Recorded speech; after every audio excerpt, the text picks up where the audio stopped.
జై శ్రీమన్నారాయణ్, జై భగవద్ రామానుజ. ఆచార్యవాణి అనే ఈ కార్యక్రమానికి నీతి కోవిదులందరికీ, భాగవత మిత్రులందరికీ, సహృదయులందరికీ స్వాగతం, సుస్వాగతం. శ్రీమన్ మహాభారతంలోంచి ఉద్యోగ పర్వం నుండి విదురుడు ధృతరాష్ట్రుడికి వివరించినటువంటి నీతుల్ని స్వీకరించి, ఆ నీతుల ద్వారా ఈనాటి ఈ సమాజం నేర్చుకోవాల్సిన విషయాలేంటి, ఆ సమాజంలో ఉన్నటువంటి మన ప్రవర్తనని ఆ నీతుల ద్వారా ఎలా మార్చుకుని సంఘానికి మేలు కలిగేటట్టుగా ప్రవర్తించాల్సి ఉంటుంది, ఈ సమసమాజాన్ని స్థాపించడంలో మన బాధ్యతని మనం ఎలా గుర్తించి నిర్వహించుకోవాల్సి ఉంటుంది అనే విషయాలని పరిశీలన చేసుకుందాం. ఈ రోజున 3 అంశాలు విదురుల వారు మనకు తెలియజేస్తున్నారు. మనుషుల్లో మనం జాగ్రత్తగా పరిశీలన చేస్తే 3 తరగతుల అనగా 3 రకాల మనుషులు మనకి తారసపడుతూ ఉంటారు. ఒకరు ఉత్తములు, 2 మధ్యములు, 3 అధములు. మనం ఉత్తములతో స్నేహం చేయాలి, కనీసం మధ్యములతో స్నేహం చేసినా పర్వాలేదు. కానీ అధముల జోలికి ఎప్పుడూ వెళ్ళొద్దు. అధములతో సహవాసం కానీ, వారితో స్నేహం కానీ, వారితో వ్యవహారాలు కానీ, వారితో ఏ విధమైన సంబంధం కానీ ఎంతమాత్రమూ పనికిరాదు. కారణం ఏంటంటే వాళ్ళు అధములు. అయితే ఉత్తముల యొక్క లక్షణాలు ఎలా ఉంటాయి, మధ్యముల లక్షణాలు ఎలా ఉంటాయి, మరి అధముల లక్షణాలు ఎలా ఉంటాయో మనకు తెలిస్తేనే కానీ ఎవరితో కలిసిమెలిసి ఉండాలి, ఎవరిని దూరం పెట్టాలి మనకు తెలియదు. కాబట్టి మొదట ఉత్తముల యొక్క లక్షణం తెలుసుకుందాం. భావమిచ్చతి సర్వస్య నాభావే కురుతే మనః సత్యవాదీ మృదుర్దాంతః యస్స ఉత్తమ పూరుషః. భావమిచ్చతి సర్వస్య నాభావే కురుతే మనః సత్యవాదీ మృదుర్దాంతః యస్స ఉత్తమ పూరుషః. ఉత్తమ పురుషుడు అందరి యొక్క అభ్యుదయాన్ని కోరతాడు, అందరూ బాగుండాలి అనుకుంటాడు. ఆ అందరూ బాగుండాలనేటువంటి తత్వం కలిగినటువంటి వాళ్ళు చేసే పనులన్నీ కూడా లోకహితాన్ని కాంక్షించేవిగా ఉంటాయి. అందరూ సుఖంగా ఉండాలి అని అనుకుని అందరూ సుఖపడటానికి కావలసినటువంటి వాతావరణాన్ని కల్పిస్తూ, అందరికీ సహాయపడుతూ, అందరి మనసుల్లో తానుంటూ, అందరిలో ఒకడుగా ఉంటూ మెలుగుతూ ఉంటాడు. అది ఉత్తముడు యొక్క ప్రధాన లక్షణం. భావమిచ్చతి సర్వస్య, లోకంలో అందరి యొక్క సుఖము, సంతోషము, ఆనందం కోరుతూ ఉంటాడు. నా భావే కురుతే మనః, ఎవరికి కీడు తలపెట్టడు. ఎవరు చెడిపోవాలని కానీ, ఎవరు నష్టపోవాలని కానీ అనుకోడు. తన వల్ల కానీ ఇతరుల వల్ల కానీ నష్టపోకూడదని అనుకోకూడదు. నా వల్ల ఒక్కడి వల్లే కాదు, ఇతరుల వల్ల కూడా ఎవరికి కీడు కలగకుండా కాసుకుంటూ ఉంటాడు. ఇది వీడి యొక్క 2వ లక్షణం. ఇక 3వ లక్షణం, ఎప్పుడూ కూడా సత్యవాది, నిజమే మాట్లాడుతూ ఉంటాడు. నిజమే మాట్లాడే మనిషి ఎప్పుడూ తప్పులు చేసే అవకాశం ఉండదు, ధర్మాన్ని తప్పే అవకాశం ఎప్పుడూ ఉండదు. కాబట్టి సత్యవాక్ పరిపాలన అనేటువంటిది అత్యద్భుతమైనటువంటి ధర్మం అన్నమాట. దాన్ని మించిన ధర్మమే లేదు. అందువల్లే సత్యం బ్రూయాత్ ప్రియం బ్రూయాత్ న బ్రూయాత్ సత్యం అప్రియం అని ఒక మాట ఉంటుంది. మీరు ఎప్పుడు నిజమే మాట్లాడండి, ప్రియంగా మాట్లాడండి. అయితే సత్యం మాట్లాడేటప్పుడు మరి ఇతరులకి కష్టం కలిగించే మాటగా కూడా మాట్లాడకుండా మౌనంగా ఊరుకోండి. కాబట్టి సత్యవాది ఎప్పుడూ నిజమే మాట్లాడుతుంటాడు. అందువల్లే సత్యం వద ధర్మం చర అని వేదం చెప్పింది మనకి. సత్యవాక్య పరిపాలన చేసేవాడు అత్యుత్తముడుగా పరిగణింపబడతాడనమాట. సమాజంలో వాడు ఘనుడు, ఇవాళ ఎంతమంది ఉన్నారు అన్నది ఎవడికి వాడు భుజాల తడుగు చూసుకోవాల్సిన అవసరం ఉంది. తర్వాత మృదుహు, మెత్తటి స్వభావం ఉండాలి. మృదు స్వభావం, కఠినంగా ఉండకూడదు. మాటల్లో కానీ, చేతల్లో కానీ, ప్రవర్తనలో కానీ, ఆలోచనల్లో కానీ ఎప్పుడు కూడా మృదుత్వాన్ని మాత్రమే కలిగి ఉండవలసి ఉంటుంది. తర్వాత అతి ముఖ్యమైనది మరొకటి, దాంతః, ఇంద్రియాల మీద పట్టు కలిగి ఉండాలి. ఇంద్రియాలను తన అదుపులో పెట్టుకోగలిగిన వాడై ఉండాలి. ఇంద్రియాలు ఎప్పుడైతే ఇతని అదుపులో ఉంటాయో కామం, క్రోధం, లోభం, మోహం, మదం, మాత్సర్యం అనేటువంటి ఈ అరిషడ్వర్గాలు ప్రకోపించవు. వాటి వల్ల లోకానికి నష్టం కలగదు, లోకానికే కాదు తనకి కూడా కష్టం కలగదు. అలా ఇంద్రియాలను నిగ్రహించుకోగలిగితే వాడు ఉత్తముడు అని పిలువబడతాడు. ఇప్పుడు ఉత్తముడికి చెప్పబడినటువంటి లక్షణాలను ఒక్కసారి అనుకుందాం. భావమిచ్చతి సర్వస్య, అందరి యొక్క మంచే కోరుతూ ఉంటాడు. నా భావే కురుతే మనః, ఎప్పుడు కూడా ఎవరికి కీడుని అసలు కోరడు, కీడు వాడికి కలగాలని అనుకోడు. అంతేకాకుండా అసత్యవాది, ఎప్పుడు సత్యాన్నే మాట్లాడుతూ ఉంటాడు. మృదుహు, మెత్తటి మనస్సు కలిగి, మెత్తటి ఆలోచనలు కలిగి సహృదయతతో వ్యవహరిస్తూ ఉంటాడు.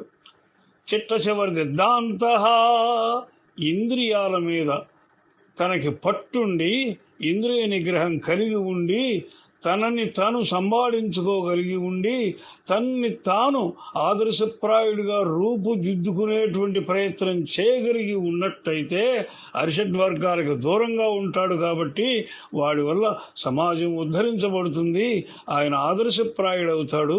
అలాంటి వాడు ఉత్తమ పురుషుడిగా పేర్కోవలసి ఉంటుంది. ఇది ఉత్తమ పురుషుని యొక్క లక్షణం. ఇక మధ్యమ పురుషుడి దగ్గరికి వద్దాం. నానర్థం సాంత్వయతి, ప్రతిజ్ఞాయ దదాతి చ, రంధ్రం పరస్య జానాతి యస్స మధ్యమ పురుష. ఉత్తమ పురుషులు మనకి ఎక్కడో కానీ లభ్యం కారు. అయితే ఈ మధ్యమ పద్ధతి కలిగినటువంటి మనుషులు మనకి చాలామంది తారసపడుతూ ఉంటారు.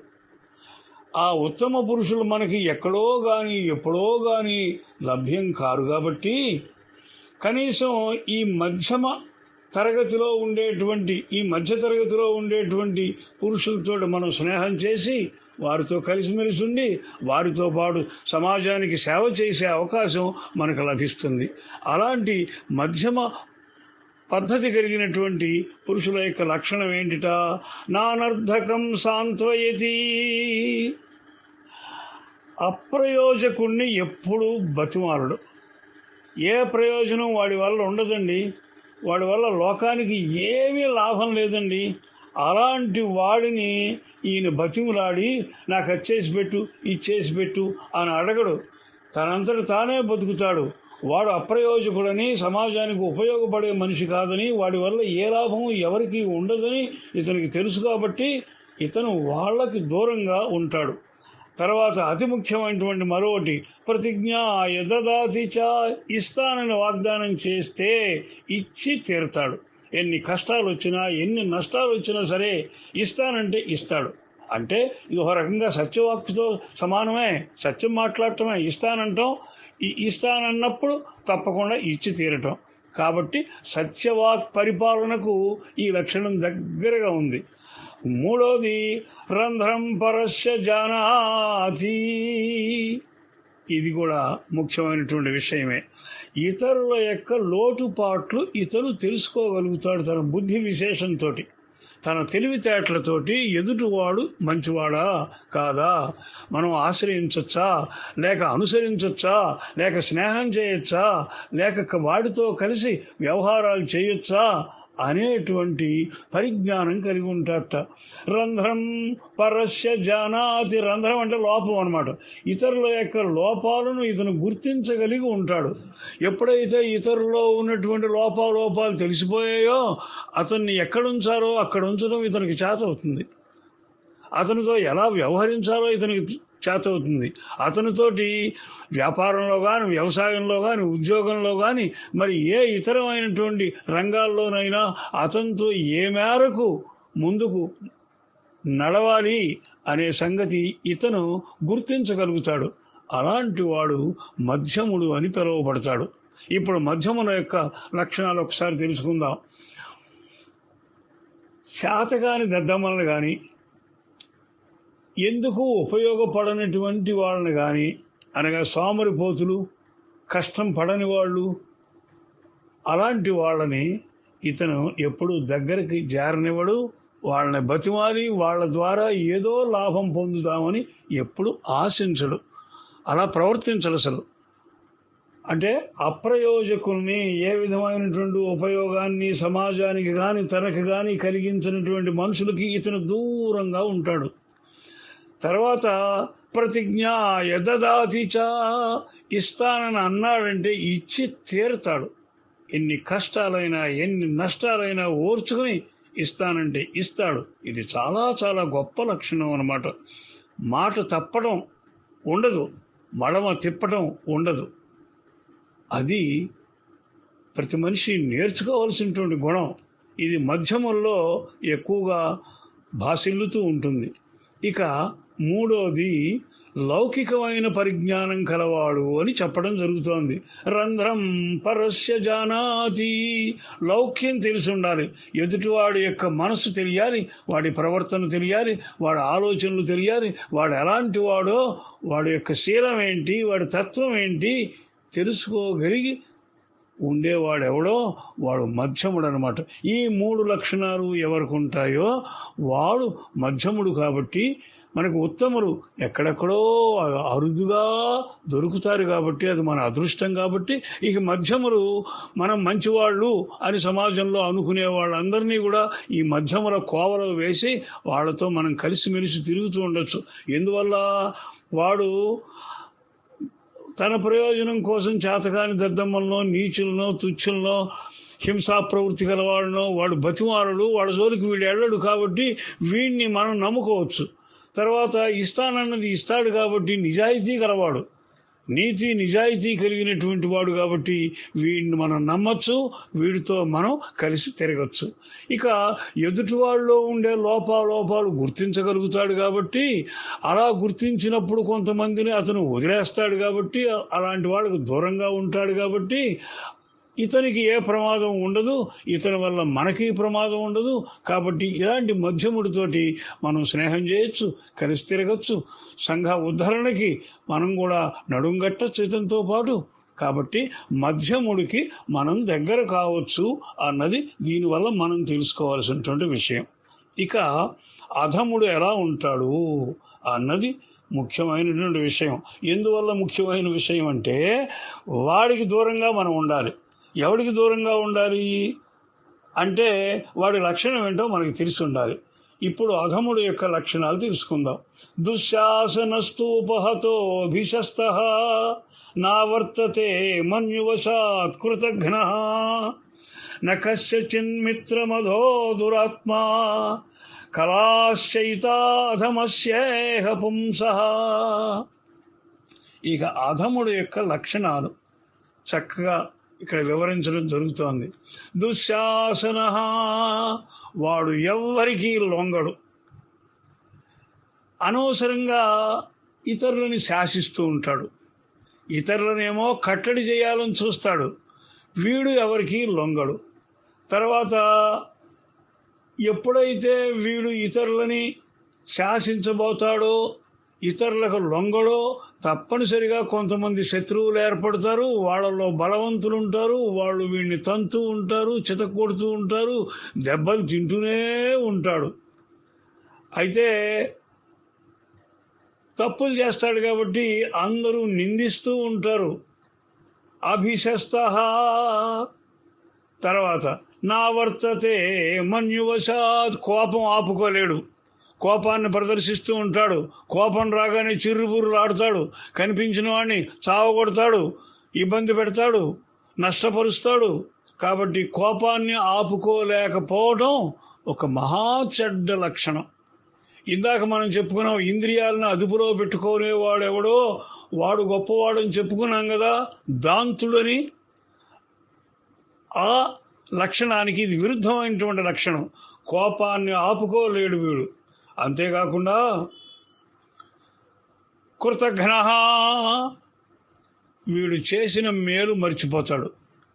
మనం ఏదైనా వాడికి పిలిచి మేలు చేశామనుకోండి, అది మర్చిపోతాడు. చేసిన మేలు మర్చిపోయేటువంటి మనిషి కృతఘ్నుడని పిలువబడతాడు. వాడికంటే పాపాత్ముడు ఈ ప్రపంచంలో ఎవ్వరూ ఉండరని మన పురాణ గాథలు అనేకం మనకు తెలియజేస్తుంటాం. వీడు కృతఘ్నుడుగా ఉంటాడు. నకశ్చిన్మిత్రమధో దురాత్మా, వాడికి ఎవ్వరు మిత్రులు ఉండరు, ఎవరితోనూ మైత్రి చేయడు. ఒకవేళ మైత్రి చేస్తే వాడు కృతజ్ఞుడు కాబట్టి మిత్రుల్ని మోసగిస్తాడు, మిత్రుల్ని దగా చేస్తాడు, వాడు నాశనం చేస్తాడు. కాబట్టి వీడు పరమ నీచుడు అనమాట. ఇలాంటి వాడు అధములు. ఇలాంటి వాళ్ళని మనం తెలుసుకుని దూరంగా పెట్టి వాళ్ళ వల్ల మనకి కష్టం కలగకుండా, నష్టం కలగకుండా మనం కన్ను కలిగి, నేర్పు కలిగి మనం వ్యవహరించాల్సి ఉంటుంది. దుర్మార్గుడు యొక్క లక్షణాలు తెలుసుకున్నాం కాబట్టి ఈ లక్షణాలు ఎవరిలో కనపడతాయో వాణ్ణి మనం దూరం పెట్టాల్సి ఉంటుంది. ఒకసారి మళ్ళీ దుర్మార్గుడు యొక్క లక్షణాలను అనుకుందాం. దుశ్శాసన, ఎవరికి లొంగడు, బరి తెగించుంటాడు, నిరంకుశంగా ఉంటాడు, మంచి చెడ్డలు చూడ్డు, అలాంటి వాడు. తర్వాత ఎప్పుడైతే వీడు దుడుకుగా ఉంటాడో, వీళ్ళలాంటి వాళ్ళే కొంతమంది ఉంటారు సమాజంలో. వాళ్ళు వీడిని చావగొడతారు, వీడిని హింసిస్తారు, రకరకాలుగా వీడిని వేధిస్తారు. ఎందువల్ల వీడు చెడ్డవాడు కదా, వీడి వల్ల వాళ్ళు నష్టపోతారు కదా, వాళ్ళ మీద దాష్టీకం చూపిస్తాడు కదా. కాబట్టి ఇతను తన్నులు తినాల్సిన పరిస్థితి ఏర్పడుతుంది. అంతేకాకుండా నిందపడతాడు, ప్రతివాడు నిందిస్తారు. చేసేవన్నీ తప్పులు కదా, మరి దుడుకు పనులే కదా, క్రూర పనులే కదా, హింసా ప్రవృత్తే కదా. కాబట్టి సమాజం వాడిని నిందిస్తుంది. నిందించే కొద్దీ రెచ్చిపోతాడు, రెచ్చిపోయే కొద్దీ తప్పుడు పనులు చేస్తాడు. తప్పుడు పనులు చేస్తే మళ్ళీ దెబ్బలు తింటాడు. ఆ దెబ్బలు తిన్న రోషంతో మళ్ళీ వెధవ పనులు చేస్తాడు. ఇదొక చక్రం లాంటిదన్నమాట. అలా చేస్తూనే ఉంటాడు. అంతకంటే ముఖ్యమైనటువంటిది ఏంటంటే వీడు కృతజ్ఞుడు, చేసిన మేలు మర్చిపోతాడు. అలాంటి వాడు మహాపాపాత్ముడని చెప్పబడతాడు. కాబట్టి వాడిని ఎంత దూరంగా ఉంచితే అంత మంచిది. అంతేకాకుండా వాడికి ఎప్పుడూ కోపమే. ఆ కోపాన్ని అదుపులో పెట్టుకోవడం చేత కాదు. అదుపులో పెట్టుకోవడం చేత కాకపోవటం వల్ల వాడు ప్రతి వారిని హింసిస్తారు. కోపం వచ్చినప్పుడల్లా హింసిస్తాడు, కొడతాడు, తిడతాడు, నరుకుతాడు, ఏదైనా చేస్తాడు. వాడు కోపాన్ని ఆపుకోలేకపోతే వాడు చేసేటువంటి చేష్టలకి అంతుండదు. ఇవన్నీ ఇలా ఉంటే ఎవరైనా మిత్రులుండి, అరే ఇది మంచి పద్ధతి కాదురా, ఈ కోపం మంచిది కాదురా, నిన్ను నిందిస్తున్నారా అంతాను, నువ్వు ఇలా నిరంకుశంగా ఉండకూడదు, దుడుకుగా ఉండకూడదు అని చెప్పాలంటే అలాంటి మిత్రులు వీడికి ఎవరు ఉండరు. ఎందువల్ల వీడు మిత్రద్రోహం చేస్తాడు కదా, మిత్రులను దగ్గరికి చేర్చుకోడు కదా, ఆ మిత్రులు మంచివాళ్ళైతే వీడికి నచ్చదు కదా. కాబట్టి వీడికి మైత్రి చేసే లక్షణం కూడా ఉండనే ఉండదు. ఇలాంటి దుర్మార్గుణ్ణి మనం పసిగట్టి తెలుసుకొని వాణ్ణి మనం సాధ్యమైనటువంటి దూరంగా ఉంచి మన పనులు మనం చేసుకుంటే మనం సమాజంలో హాయిగా బతకగలుగుతాం. వీళ్ళు చీడ పురుగులు లాంటి వాడు, ఈ 3వ తరగతి అధములు. అయితే ఇందాక మనం అనుకున్నాం, ఉత్తములతో మనం తప్పనిసరిగా వెతికి వాళ్ళ యొక్క సాహచర్యంలో మనం కూడా రాణించాలి. వాళ్ళు అరుదుగా ఉంటారు కాబట్టి ఇక మనం ఎంపిక చేసుకోవలసిన వాడు మధ్యములు. మధ్యములంటే ఎలా ఉంటారంటే ఇతరులన్నీ బతిమాలరు, ఇస్తానంటే ఇస్తారు, శత్రువు యొక్క లోపాలను తెలుసుకుని తన యొక్క ప్రవర్తనని మార్చుకుని శత్రువులకు దూరంగా, దుర్మార్గులకు దూరంగా, నీచులకు దూరంగా, దొంగలకు దూరంగా ఉంటూ సత్ప్రవర్తనతో ఉంటాడు. కాబట్టి ఇలాంటి మధ్యములే సామాన్య వ్యక్తులు మనకి సంఘంలో ఎక్కువగా మనకి ఇలాంటి వాళ్ళు దొరుకుతారు. అలాంటి వాళ్ళతో మనం సంబంధ బాంధవ్యాలు పెట్టుకుని స్నేహాన్ని పెంచుకుని వారితో కలిసి తిరుగుతూ ఉత్తములుగా రాణించడానికి ప్రయత్నాలు చేసుకుంటూ ముందుకు సాగాల్సి ఉంటుంది.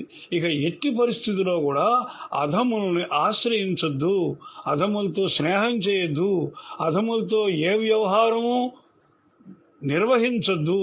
వాళ్ళకి వీలైనంత దూరంగా ఉంటూ వాళ్ళని దూరంగా పెడుతూ మనం సుఖంగా బతికే ఏర్పాటు చేసుకోవాల్సి ఉంటుంది అని విదురుడు ఎంతో చక్కగా లోకానుభవాన్ని రంగరించి లోకంలో మన కళ్ళ ముందు కనపడుతున్నటువంటి మనుషుల్లో 3 తరగతుల మనుషుల్ని మనకి చక్కగా వివరించి ఈ శ్లోకాల్లో చెప్పడం జరిగింది. మనం ఇలాంటి నీతుల్ని అవగాహన చేసుకొని వీటిలో ఉండేటువంటి అంతరార్థాలని మనసుకు పట్టించుకొని సంఘంలో ప్రవర్తించేటప్పుడు బుద్ధి కలిగి జ్ఞానంతో ఉపయోగించి ఆలోచనని ఉపయోగించి మంచి వాళ్ళతోనే మనం గడుపుకుంటూ మంచిగానే ఉంటూ మన జీవన విధానాన్ని కొనసాగించవలసి ఉంటుంది. ఈ విషయాలని మనకి అందించినటువంటి మహానుభావులందరికీ కూడా శతకోటి వందనాలు సమర్పించుకుంటూ ఈనాటి ఈ కార్యక్రమాన్ని సుసంపన్నం చేసినటువంటి భాగవత మిత్రులందరికీ, నీతి కోవిదులందరికీ, సహృదయులందరికీ నేను ధన్యవాదాలు తెలియజేస్తున్నాను. మరికొన్ని నీతులతో మళ్ళీ కలుసుకుందాం. అప్పటిదాకా అందరి దగ్గర సెలవు తీసుకుంటున్నాను. జయ శ్రీమన్నారాయణ, జయ భగవద్ రామానుజ.